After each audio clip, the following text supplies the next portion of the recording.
Good evening, and welcome to Release Your Wings. Are you happy now? Tonight, we are discussing relationships with happiness.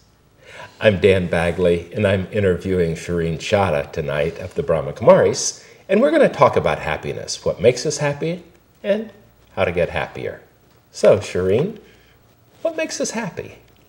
What relationships make us happy? What relationships make us happy? Good question. Thank you. I was thinking that before I even talk about relationships outside of myself, I need to talk about what relationship I have with my own body. And to be able to have a relationship with my own body, then I have to see myself, the soul, as separate from this body. That I am the soul, I am light, I am the spiritual being, and I am occupying this body. So I am a soul, I have a body. It's not the other way around. Right, right. And then in this body, then when I have this consciousness, that when I come into a relationship with this body, with the thought, I, the soul, am in this body and I'm taking support from this body, then I'm beginning a relationship with it.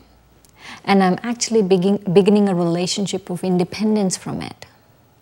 Explain independence from If I get trapped, let's say if I get trapped in any of the labels, if I get trapped in the fact that I'm a body, or if I get trapped in the label that I'm Indian, or if I get trapped like I'm from a good family, or I get trapped that I have a good position, I get trapped in those things. Right. So I get very dependent on them.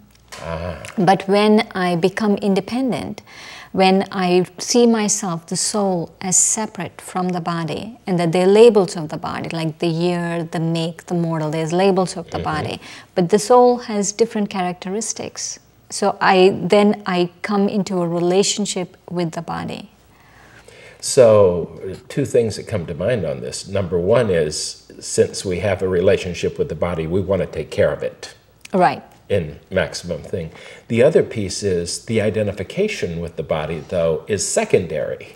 In other words, almost by analogy, I really like my car and I try to take care of it, but I'm not my car. Exactly. It is not what defines me. Right, it's not what defines me. And so when I come into a relationship like that, I like my car, but I'm not my car, I'm not this vehicle, then I start a relationship of happiness. Because it's an independent relationship. I've made myself independent from the body. So what I'm hearing is a major key to happiness is not being encumbered by the labels, by the, I want to say even the shoulds of, because I am, fill in the blank, a professor, I should do something, or should believe so and so. Right. And the other part of this relationship of happiness with the body, to have a to be happy, to have this beautiful relationship with the body, is that I take support from it. It's very important in my life. But also, I take support from it because I'm here to serve. That I'm serving others. So I take support from it and I come into relationship with someone else. So this is an interesting thing. So the role of service in terms of happiness, because in a funny way, I mean, certainly Christianity has within it, it's more blessed to give than receive. So that's definitely a service piece.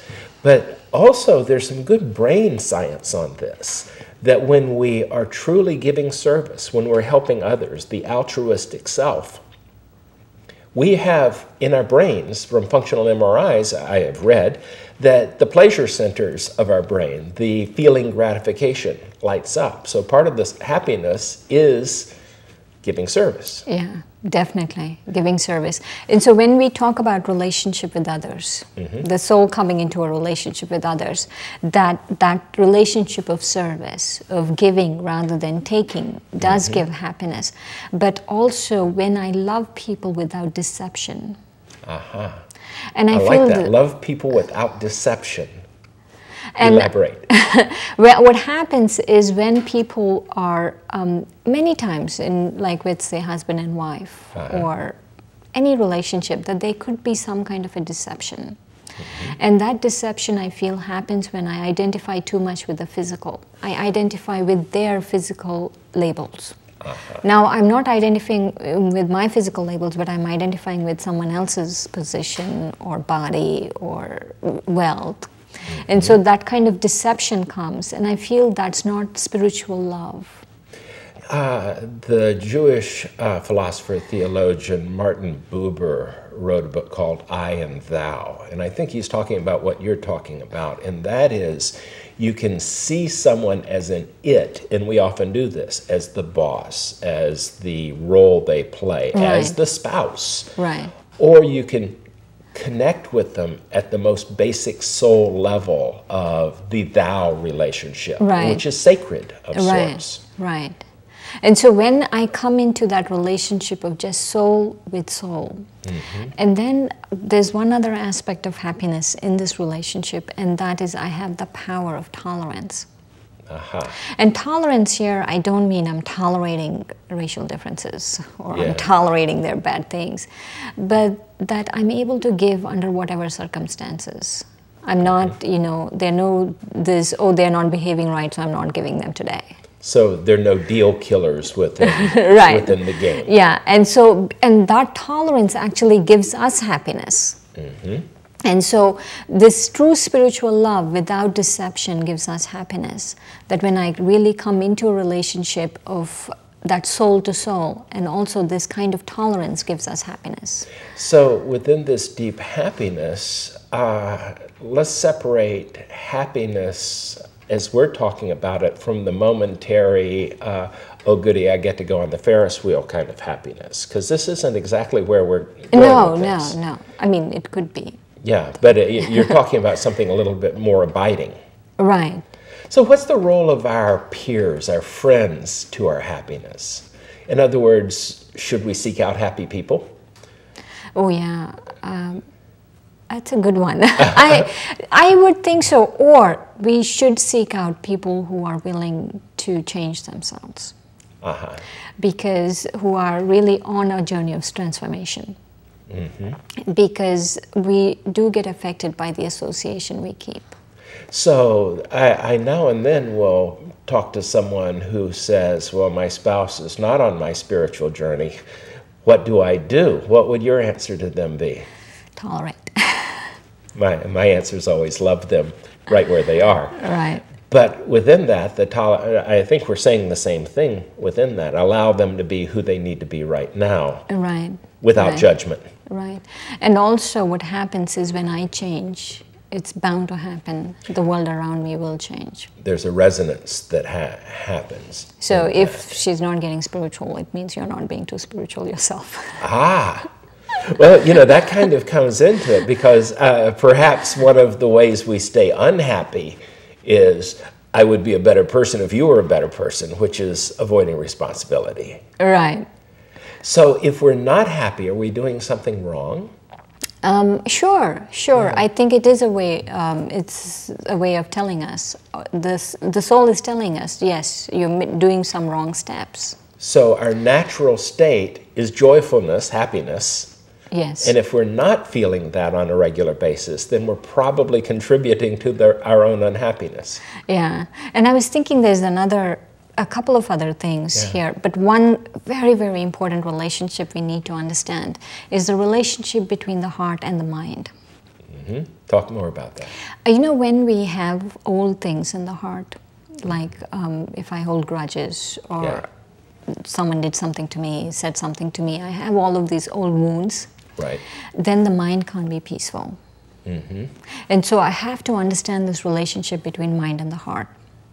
And in between the mind and the heart, I feel there's something called understanding. And that we call intellect, which really is buddhi, or awareness or understanding. We call buddhi, actually. Yeah.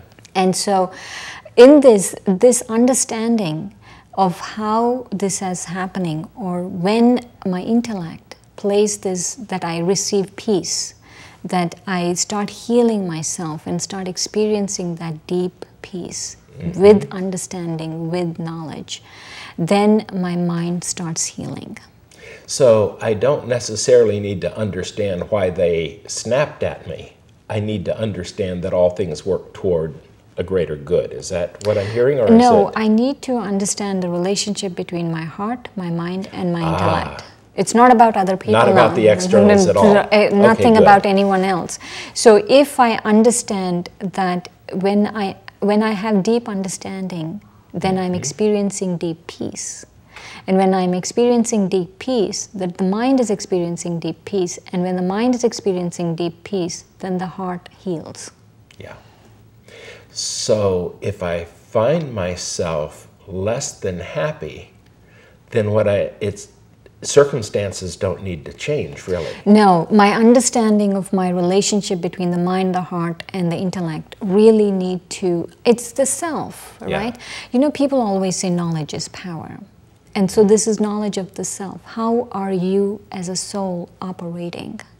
So when someone says, you made me so angry, in a funny way, that's not possible. I mean, without our own compliance. Right. With our own complicity within that. No, without permission from us, no one can do it. Actually, Eleanor Roosevelt said something like that. No one can make you feel inferior without your permission. So within that, no one can make us unhappy without our buying into something that's unreal. Is that accurate? Yeah, unreal. And also to look at how to heal the heart. And to be able to heal the heart, I feel that is where this whole aspect of meditation comes in. Then I have to start experiencing deep peace. So how do I experience deep peace?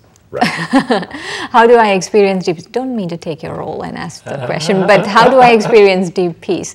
Is this thing that if I start thinking about peace, if I start thinking I am peace, that is my original nature, you know, and start really going into the depth of peace and start bringing it into my consciousness, then I start experiencing it. And that's when the old wounds heal. And that's when I'm able to really heal the heart and be happy inside.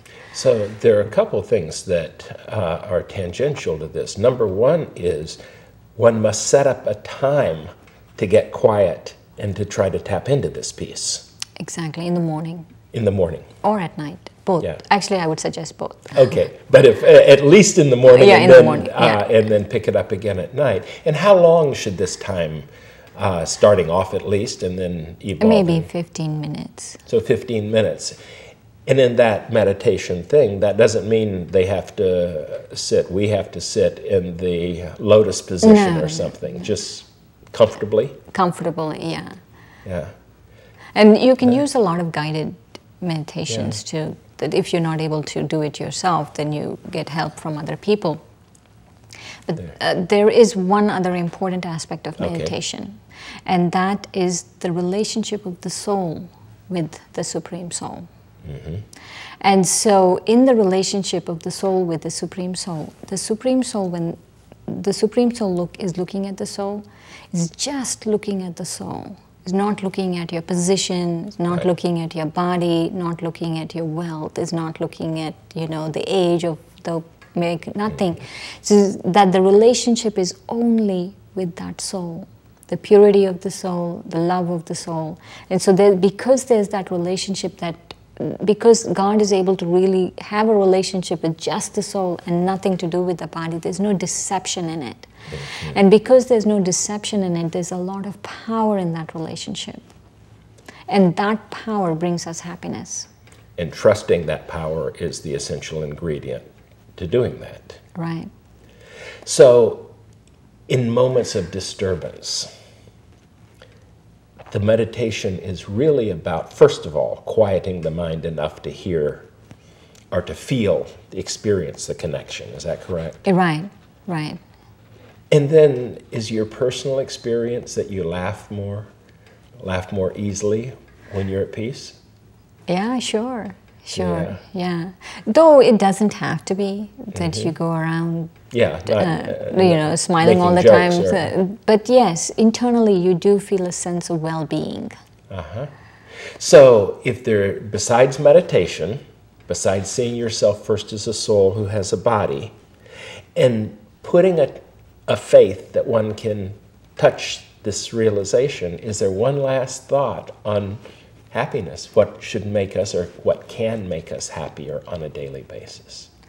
I would say the meditation, that to come into first, the first thing is I have to learn to come into a relationship with my own body, and then I have to learn to come into a relationship with the Supreme Soul. Okay. Because that is what is going, it takes away all of these layers and veils Right. that are there, you know, that's stopping me from my own happiness. Yeah. So much of happiness is really removing all the obstacles rather than creating something to divert our attention. Yeah, well said, yeah. Okay, well, thank you.